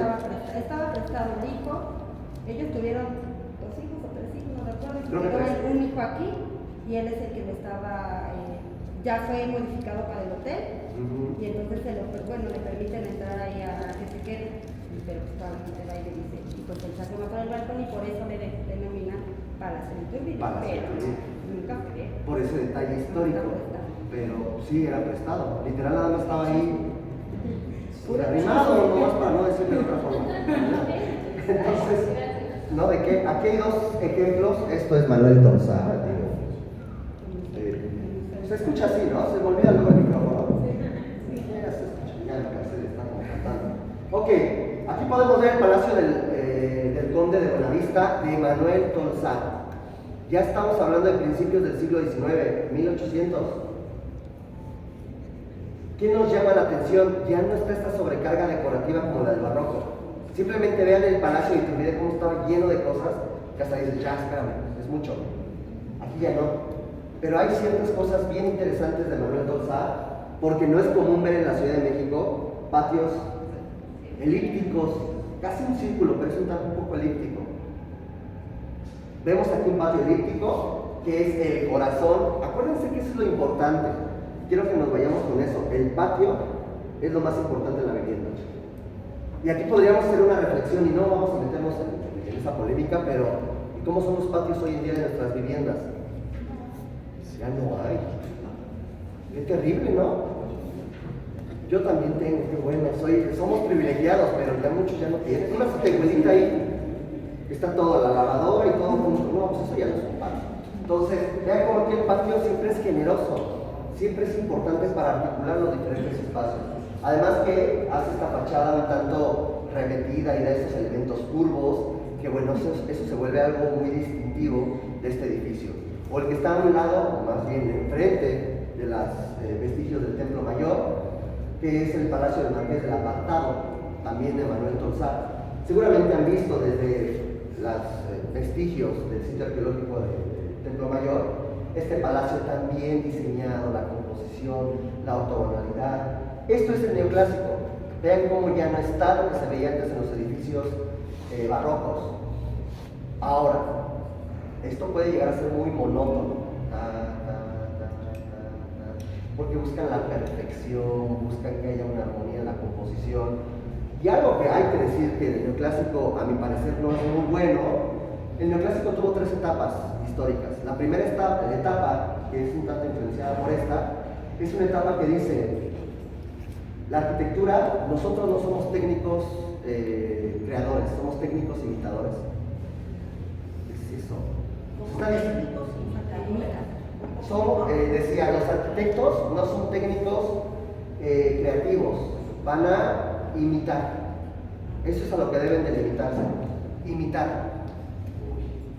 Y eso, ¿estás de acuerdo que te limitan muchísimo la creatividad? Entonces vamos a encontrar estos patrones que terminan siendo muy monótonos. Y creo que ese es uno de los problemas del neoclásico, que después van a decir, no, ya basta el neoclásico. Todo tiende a ser muy perfecto en el diseño.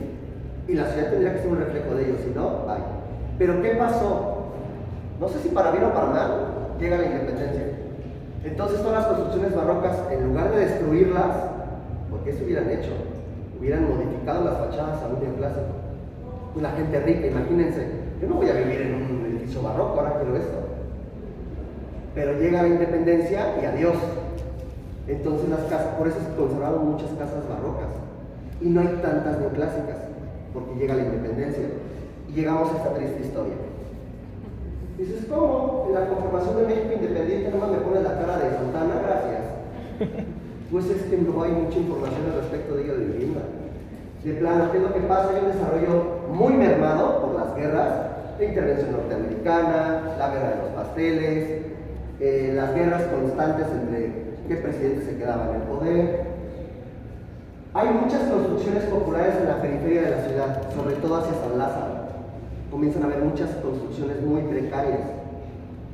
En la Reforma Liberal y en el Segundo Imperio, ahí sí les traigo otras imágenes, no crean que nada más me puse ya Maximiliano, podremos decir que hay tres cosas muy importantes. Uno, obviamente también es un desarrollo muy mermado por las guerras, además de que duró relativamente poco este periodo, pues la intervención francesa, el Segundo Imperio, la guerra contra el Segundo Imperio, la República restaurada, el infarto de Benito Juárez, como que no había esta solidez económica para poder construir tanto la arquitectura monumental y la doméstica, la del pueblo. No, hombre, pues terminaba siendo una arquitectura muy sencilla de autoconstrucción en las periferias, la cual hoy en día ya no está. ¿Por qué? Porque la población creció.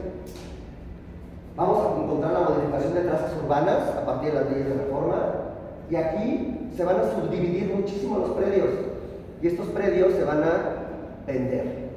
Entonces, por eso es que la Ideal tiene esta característica muy del convento de San Francisco, pero te vas a otro lugar y de pronto es un pedacito de otro edificio, y así empezaron a descuartizar el pobre centro histórico. No le echemos la culpa tampoco a Benito Juárez, tampoco es que lo voy a defender, pero era algo muy común en el siglo XIX. En Francia, el barón de Haussmann, no me acuerdo si se los había mencionado, empezó a hacer lo mismo con París, y Alfonso Cerdá hizo lo mismo con Barcelona. Digo, aquí claramente fue un ataque a la iglesia, pero era algo común el mejorar la idea de la imagen urbana, porque hay ideas del neoclásico, pero nunca llegó a consolidarse aquí, ¿vale? Y se desarrollan muchísimas vecindades. Ahorita nos metemos en eso. Va a destacar el desarrollo del Castillo de Chapultepec. Sé que no está en el centro histórico, pero es un edificio que es icónico finalmente de este periodo. No es castillo, no hay castillos en América. Los castillos son en Europa y son medievales. Hay una reinterpretación en el siglo XIX que se llama el romanticismo, el historicismo arquitectónico, que volvió a ser castillos como el de Walt Disney, allá en Bavaria, en la parte norte de Alemania, pero ya es un siglo XIX. La idea de la princesa y el príncipe, así de, no, eso es fantasía. Esto no, esto nada más era una construcción virreinal que estaba en un centro y que originalmente, y que tuvo muchos usos. Lo que hoy en día vemos es un Frankenstein, es una mezcla de muchos periodos y muchos usos. Vemos un poquito de Maximiliano y vemos un mucho de Porfirio Díaz, porque esa era la residencia oficial del gobierno. Hasta que de pronto lo hicieron Museo Lázaro Cárdenas, no me equivoco.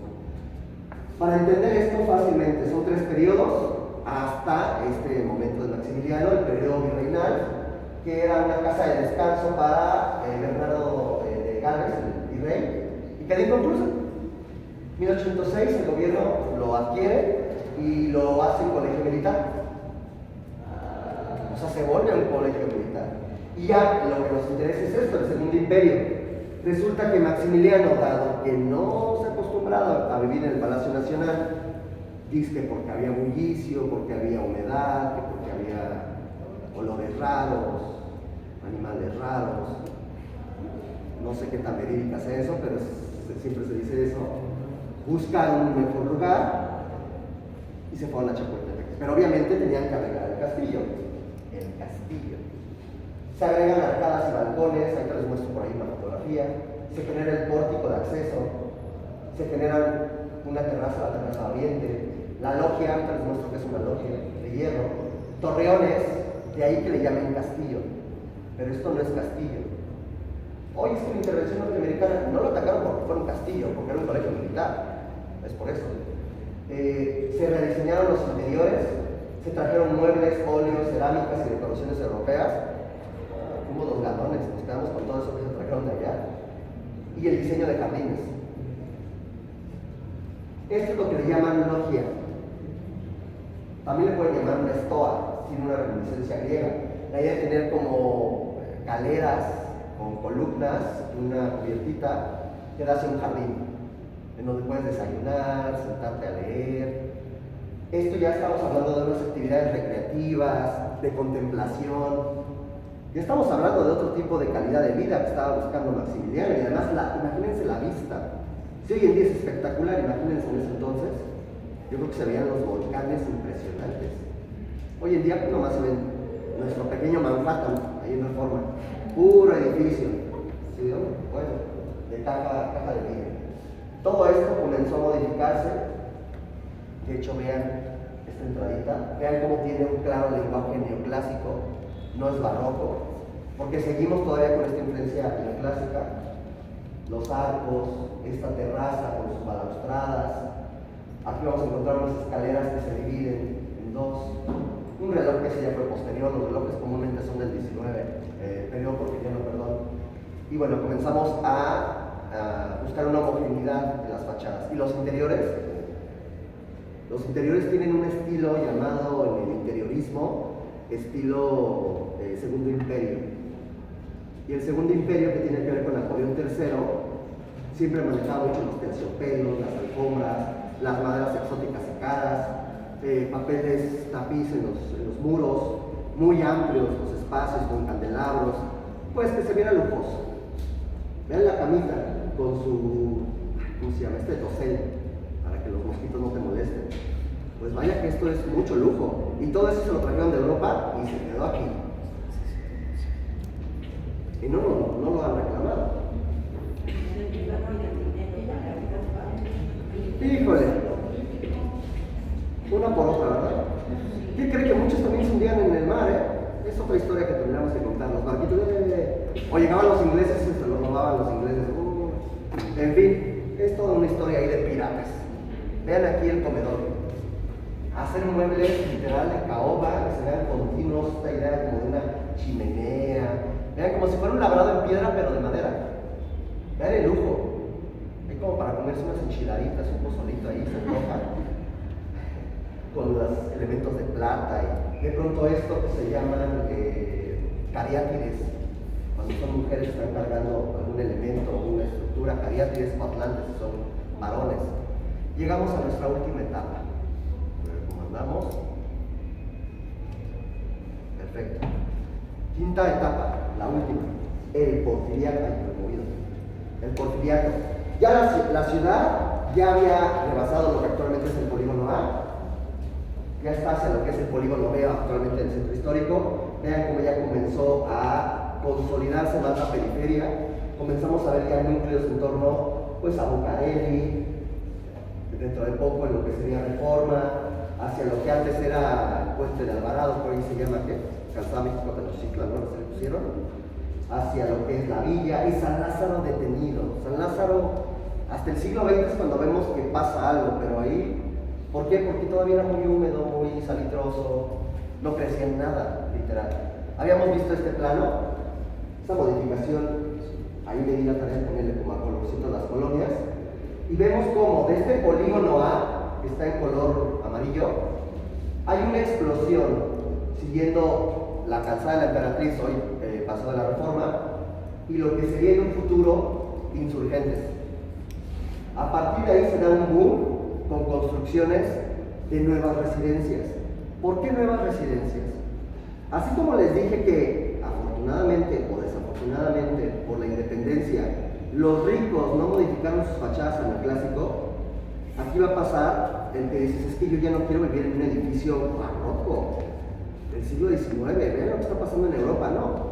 Vámonos a hacer colonias modernas, con higiene, arboladas, estatuas, para que de pronto yo me sienta que estoy progresando. Recuerden que con un bagaje positivista y con un bagaje ecléctico, buscan que la Ciudad de México se vea como una ciudad que está progresando, que es ordenada y es pacífica. No lo inventó Porfirio Díaz, eso es el positivismo francés. Toda nación que quiera verse que está progresando debe de verse así.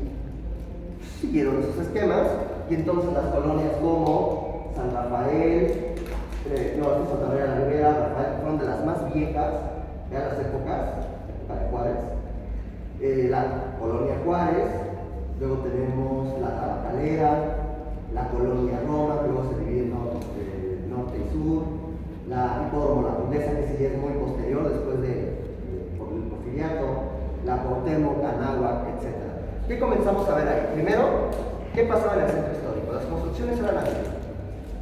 Este edificio, que era la llamada Casa de los Perros, o el edificio Guardiola, o la Casa Escandón, ya no existe. Esto está enfrente de la Torre Latinoamericana. Hoy está el edificio Guardiola, un edificio que está con una gran plancha negra, elevada, está en contraesquina de Bellas Artes y la Torre Latinoamericana. Eso estaba ahí.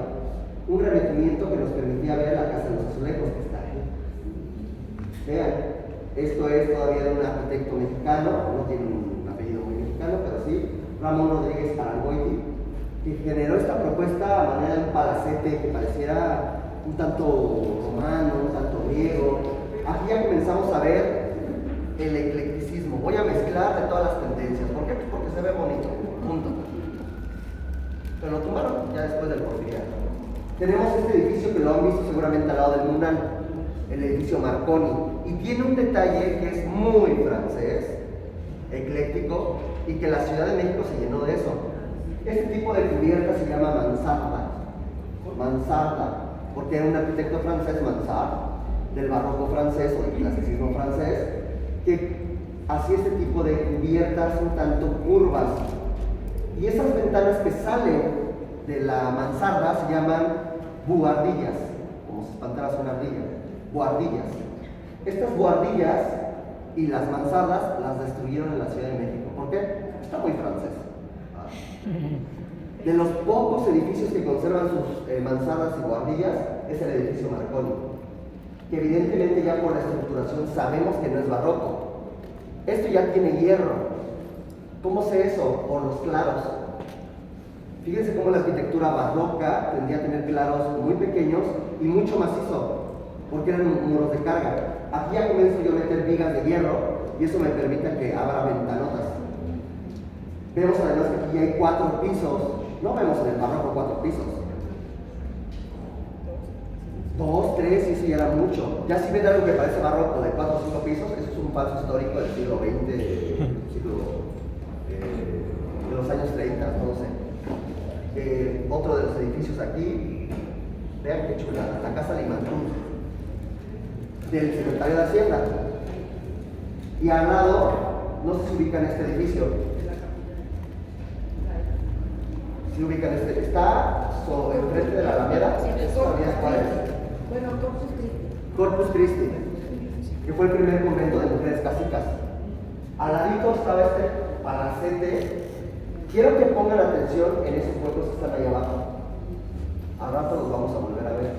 Vean, son 3 niveles y en la parte superior unos remates muy clásicos con almohadillados, mucha decoración. No es barroco porque no tiene el diseño, ¿sí? Pero ya no está. Ya no. Nada más que era un pedacito. Lo tumbaron. ¿Por qué? Porque nos recordaba al Porfiriato. Ya tenía un incómodo. No, ya tiene muchísimo. De hecho, Como 15 años, ¿no? no, ya tiene más. De hecho, ahí querían hacer en los 50 un conjunto que se llama Conjunto América, una caja de vidrio. Pero en el 85 se dañó y lo tumbaron. Y ese pobre lugar hoy en día está en la Plaza Juárez. La Plaza Juárez, que está en el edificio de los juzgados y atrás Relaciones Exteriores. Y el Museo de Memoria y Tolerancia. Hay algo, creo que aquí al lado, si no me equivoco, o del otro lado hay un Banco Santander y una placita. Creo que lo confunde con ese, pero no, hombre, ya quisiera. Ya nada más quedó el puro logo de ¿El logo nada más? bueno, es que se llama ¿qué? Monograma. Un monograma, sí. Un monograma de con las letras de. Fíjense lo único que quedó de ese edificio. Bueno, así muchos edificios, no sé si ubican también sobre esa misma acera. Antes estaba el cine Variedades. Y que hoy en día ya no es un cine y está abandonado por edificios y una sola fachada. Y al lado van a construir una torre de departamento de 15 niveles. Entonces eso va a quedar ahogado y va a terminar siendo reforma 222. Un parche histórico en un edificio Lo contemporáneo. que están haciendo ahorita para hablar, y era lo que le iba a preguntar. Ajá. Sí, sí, sí. Ve que al lado del Palacio de Iturbide, Ajá. se supone que el estar esta zona bajo resguardo de la UNESCO, decía que no había que cambiar fachadas, era una de las cosas. ¿Por qué le están permitiendo quitar al lado del edificio de Iturbide, del Palacio de Iturbide, totalmente quitaron toda la fachada y ya está plana ahorita? Están Yo también me construyendo. pregunto lo mismo. Hay dos, ya, y no es uno ya son dos terrenos que están haciendo eso. Sí, ahí es muy complicado porque se supone que la UNESCO tiene ciertas restricciones, pues pareciera que no hay restricciones. Porque por esa razón se supone que ahí en Juárez, antes de eso, donde estaba la casa, bueno, Porrúa, Ajá. por eso no han podido reestructurar ese edificio porque sale muy caro mantenerlo. Y ese que aparte ya se está uniendo, no sé cuántos ya centímetros lleva, 85 para acá, pero se supone que no deberían de hacer eso. Que no, pues Se ahí- supone que es muy difícil que el INAH te permite ese tipo de cosas. No quiero pensar que sea de esos casos en donde pues, primero hazlo y ya luego lo regularizas. Eso pasa mucho en el país. No ubico exactamente cuál, pero ahorita que pase por ahí. Si voy a baja decir, por Madero se va a dar cuenta, porque ya está blanco totalmente.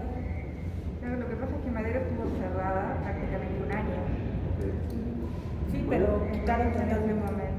Sí, seguramente aprovecharon para hacer eso, pero ahorita ya se nota más porque está totalmente blanca la pared antes o sea, de aquí para allá, antes del edificio, del Palacio y aparte también que hace contraste con la seña de la exposición que hay ahorita. ¿qué es lo que no debería de hacer? Tendría que haber una integración.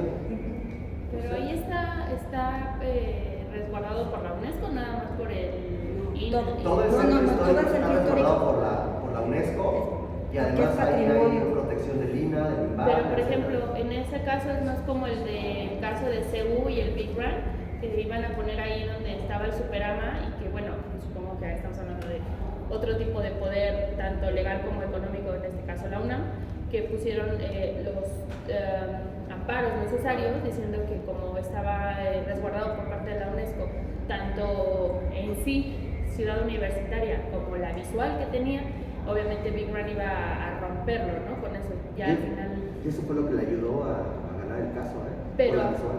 ajá, entonces, digo, desconozco del caso que está hablando la señora, pero, o sea, a lo mejor es decir, bueno, te vas a meter con la facultad de Derecho de la UNAM y con la facultad de Arquitectura y con toda una cuestión como de expertos en el tema y decir, buscar a lo mejor el resquicio legal, en este caso de CEU, para defenderlo, y en este caso del centro histórico, decir el resquicio legal también o el vacío moral para decir lo podemos hacer, ¿no? En el caso que dices de los departamentos de aquí y del caso que está comentando la señora, ¿no? Y si no hay alguien como con ese conocimiento o el grupo de personas con el conocimiento necesario para poner el dedo en ese hueco, o sea, es como muy difícil, ¿no? Y como dices, ya al final, ya cuando aparece, ya está así como de, ya el daño está hecho, es como los daños a la falta de cultura que se tuvo para restaurar algunas zonas arqueológicas, ¿no? Ya cuando lo ven así de, híjole, no iba así el dibujo, pero ya lo dibujamos así, Sí, ¿no? claro, Que totalmente. sí entiendo que hay como una parte de, no sé, de ser flexible, ¿no? Y es lo que decía el compañero, decir, oye, los estudios me dicen que es así, la historia me dice que es así, los otros vestigios me llevan a este lugar, y es posible que sea así, pero a final de cuentas, digo, pocas veces han encontrado desde los arqueólogos hasta nosotros como restauradores decir, oye, voy a encontrar una vasija que me diga esto es de Tepito Juárez y vivió de aquí a aquí y tuvo 3 hijos y también le dolía la pierna izquierda, ¿no? Por si lo quieren encontrar en 200 años, ¿no? O sea, es como una cosa que no te va a pasar, ¿no? Entonces, yo creo que al final la idea sería como concientizar, ¿no? Que al final no creo que no sirva la protesta social, pero si no tenemos los conocimientos técnicos, legales o incluso políticos en algunos casos, a veces es como solo pasar y decir, ching, ya la regaron, ¿no? Y queda como una laguna que de pronto ahí se aprovecha y se hace lo que no debería hacerse. Yo desconozco específicamente ese punto que me está diciendo, pero voy a pasar un ratito. No podríamos hablar de algo que no sé exactamente qué es lo que está pasando ahí. Pero aquí hay ¿cómo se llama como comité del centro histórico que, ¿cómo se llama? Tiene un nombre como patronato. Es que hay un fideicomiso, o sea, Fideicomiso. existe un Que oficial. están vigilando, se supone. La autoridad de la zona ¿Eh? La autoridad de la zona que hay muchos topes para poder hacer eso. ¿Qué está pasando? Y más porque es polígono A. Eso que está diciendo ella es polígono A, ¿sí? Ahí también hay algo, pero es que en algunos archivos, a pesar de que pertenecen a un área que está considerada como patrimonio histórico o de valor histórico, hay algunos edificios que uno puede decir, pero precisamente eso, que ahora también nos explicó qué parte dice la señora, pero hay algunos que tú dices, bueno, pero es que es del siglo XIX, es del siglo XVIII, debe tener un valor histórico. Claro. Pero según así como poéticamente ahorita, dice, no, es que si está dentro de la zona, sí es del siglo tal, pero no tiene valor histórico. Y entonces ahí es donde ya se dan como todos esos permisos. Pues qué grave, ¿no? No se puede ser. Pues es que si no rato, ¿qué nos supone que hay 118 edificios hasta donde yo recuerdo metidos bajo la declaratoria de patrimonio del centro histórico? Y yo al rato voy a No, porque no se ya van a hay meter. 110, o sea, ¿de dónde caramba ya no va a haber No se van a meter 118? con el catalogado, se van a meter con el no catalogado, con el que colinda con el catalogado. Y ese es el problema. Simplemente enfrente de lo que sí, ese sí ubico, no porque haya ido, pero sí ubico. Enfrente del Palacio de Iturbide hay una terraza que le llaman Terraza Madero, donde son puras fiestas y no sé qué. Y el edificio contrasta terrible contra todo el centro histórico, pero ahí está. Entonces, siguiendo con esto, nos regresamos tantito. Resulta que la gente dijo, yo ya no quiero vivir aquí, me voy. ¿Han escuchado hoy en día que está la gentrificación? Bueno, pues aquí se dio a la inversa. Mucha gente abandonó edificios, palacios barrocos para irse a vivir a las nuevas colonias, y esos edificios abandonados los invadieron para hacerlos vecindad. Y eso va a ser algo muy común en el siglo XIX, en el Porfiriato.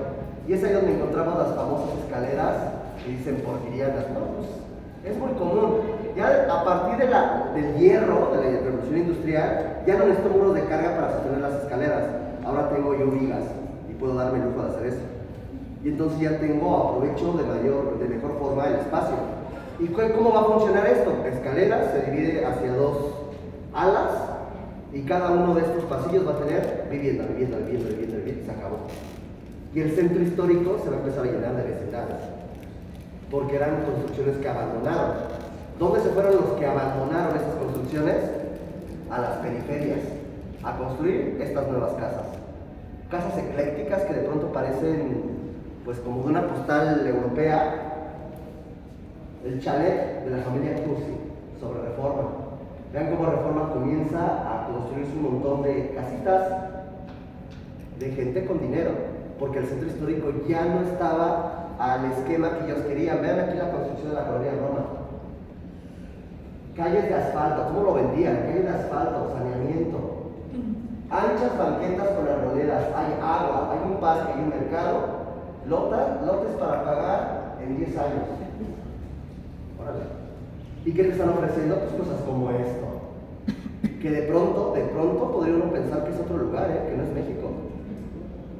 Tristemente, si hoy en día vamos otra vez a tocar el tema polémico, ya no se ve así. Ahora está en un edificio así y de pronto al lado una caja de vidrio.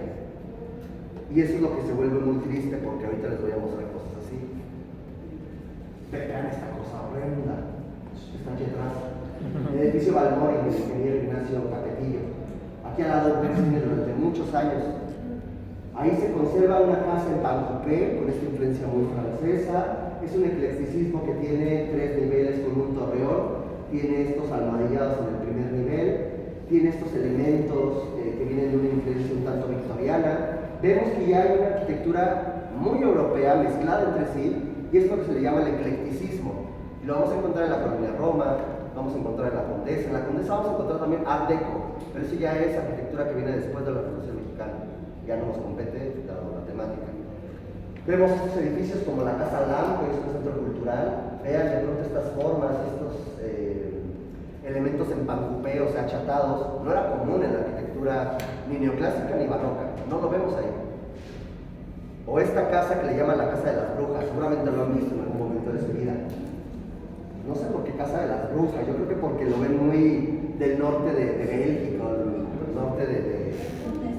Esto está en la colonia Roma, se llama Río de Janeiro, y está enfrente de un parque, que creo que se llama Río de Janeiro, el parque de hecho. Y Venden por ahí unas pizzas bien ricas. Se Las dice recomiendo. que es como de abajo porque la parte de arriba es el Sombrero, ¿no?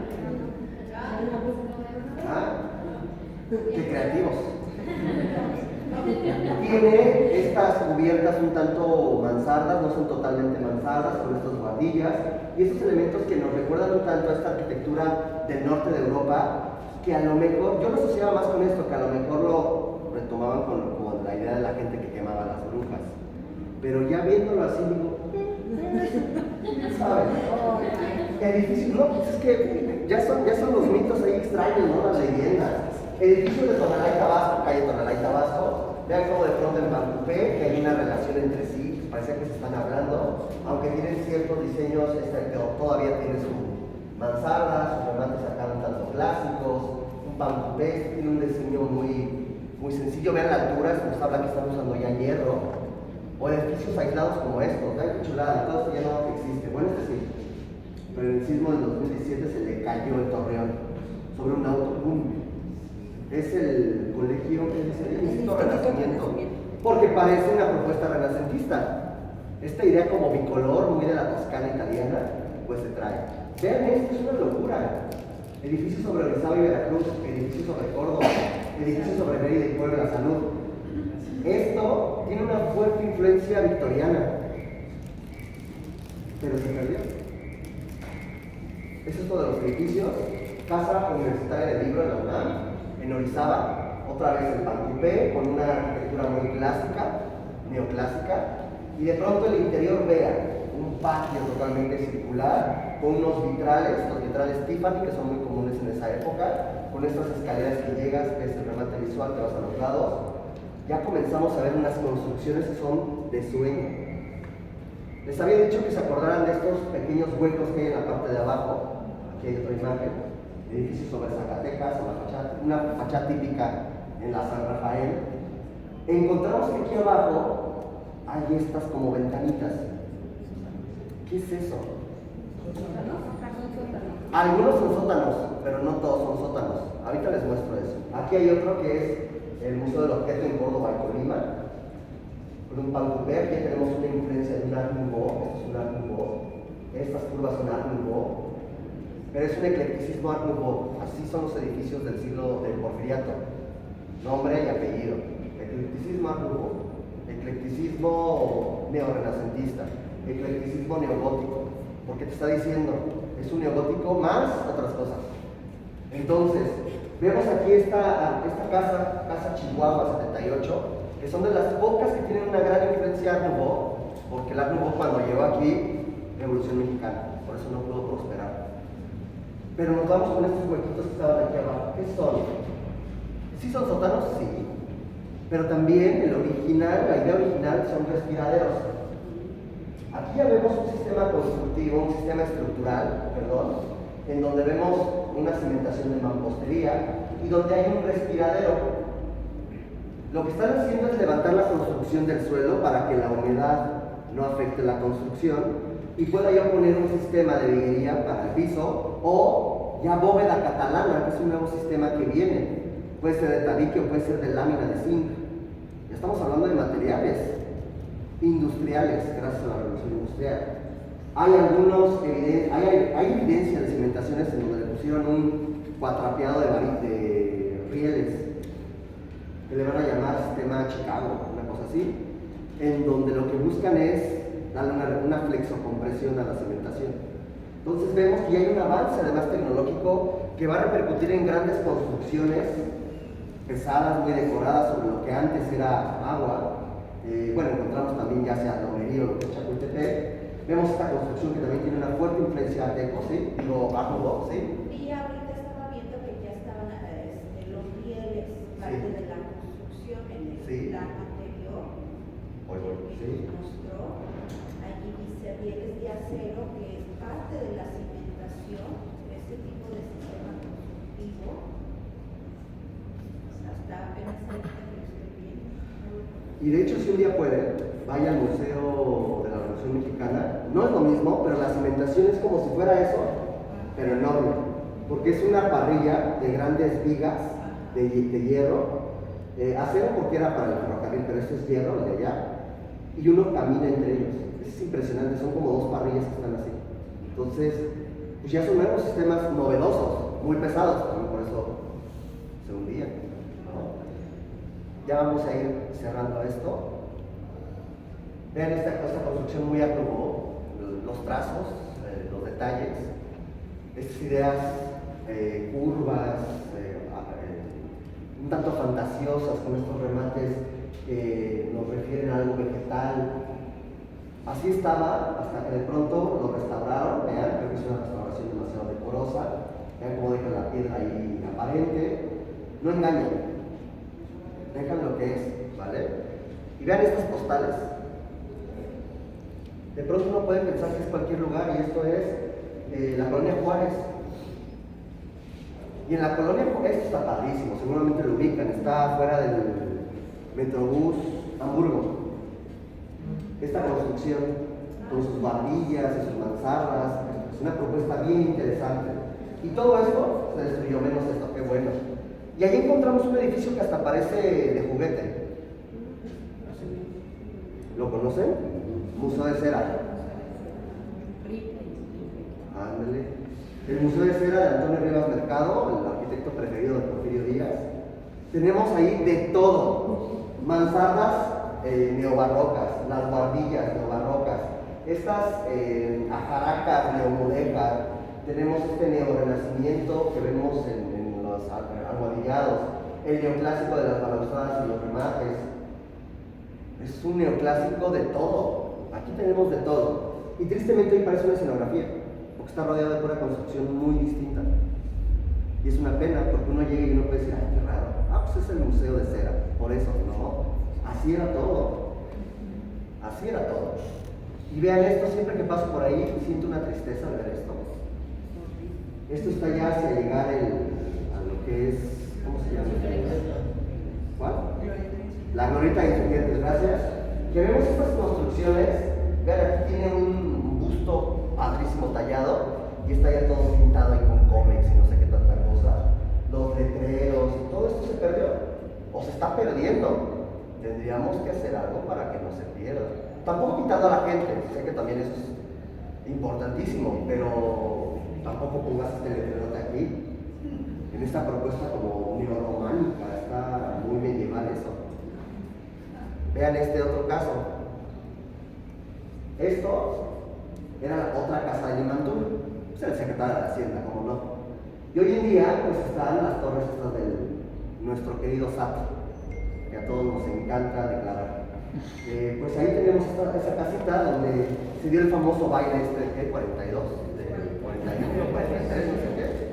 Ahí donde se dio, y pues vean, otra casa muy ecléctica a la tendencia francesa, que pues se perdió. Y vamos a concluir con esta casita, una chulada, está en la colonia Guerrero. Esta casita es nada más y nada menos que la casa del mismo Antonio Rivas Mercado. Iba a decir el escritor. Antonio Rivas Mercado, que era director de la Academia de San Carlos y que era además como arquitecto preferido de Porfirio Díaz. Le dio trabajitos interesantes como la columna de la Independencia, nada más. El Museo Juárez, el Teatro Juárez de Guanajuato, que es una chulada. Y bueno, pues este señor hizo su propia casa. No sé si alguien ha ido a esta construcción, estuvo abandonada hace unos años. Se hizo un fideicomiso que al final la rescató. Y la verdad, yo cuando fui, creo que cobraron 200 pesos un sábado una vez tallada, y lo vale. La verdad lo vale. Pero tienes como que agendarlo. Y hay actividades culturales, luego el violín y el vinito, y está muy padre. Lamentablemente todo el mobiliario se perdió.